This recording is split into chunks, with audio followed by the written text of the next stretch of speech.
ಶ್ರೀ ಗುರು ಬಸವಲಿಂಗಾಯ ನಮಃ. ಇಂದಿನ ಅಲ್ಲಮ ಪ್ರಭುಗಳ ವಚನ ಹೀಗಿದೆ. ಕಾಯ ಭಿನ್ನವಾಯಿತೆಂದು ಮುಟ್ಟಿಸುವರು ಲಿಂಗವನು, ಮುಟ್ಟಲಾಗದು ಲಿಂಗವನು. ಮುಟ್ಟಿದಾತ ಮುಂದೆ ಹೋದ, ಮುನ್ನ ಮುಟ್ಟಿದವರೆಲ್ಲ ಉಪಜೀವಿಗಳಾದರು. ಇನ್ನು ಮುಟ್ಟಿದವರಿಗೆ ಗತಿಯುಂಟೆ ಗುಹೇಶ್ವರ.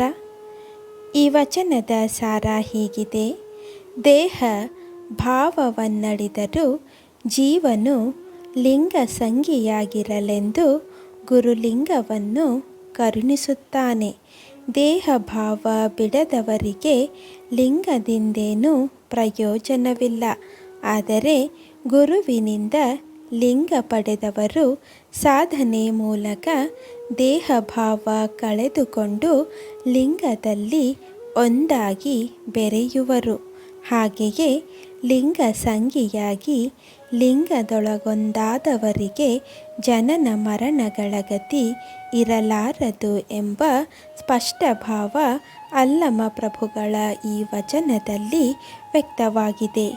ಇಂದಿನ ಮಾತು: ಶಿವಪೂಜೆಯ ಸಮಯದಲ್ಲಿ ಪೂಜಾ ದ್ರವ್ಯಗಳನ್ನು ಇರಿಸಲು ಉಪಯೋಗಿಸಲಾಗುವ ಪೂಜಾ ಪಾತ್ರೆಯನ್ನು ನೆಲದ ಮೇಲೆ ಇಡಬಾರದು.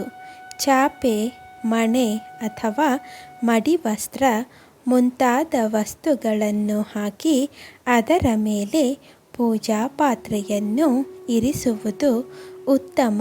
ಹಾಗೂ ಅವುಗಳನ್ನು ಯಾವಾಗಲೂ ಖಾಲಿ ಇರಿಸಬಾರದು. ಪೂಜೆಗೆ ಬಳಸಲಾಗುವ ನೀರು, ಹೂ, ಪತ್ರೆ, ವಸ್ತ್ರಗಳನ್ನು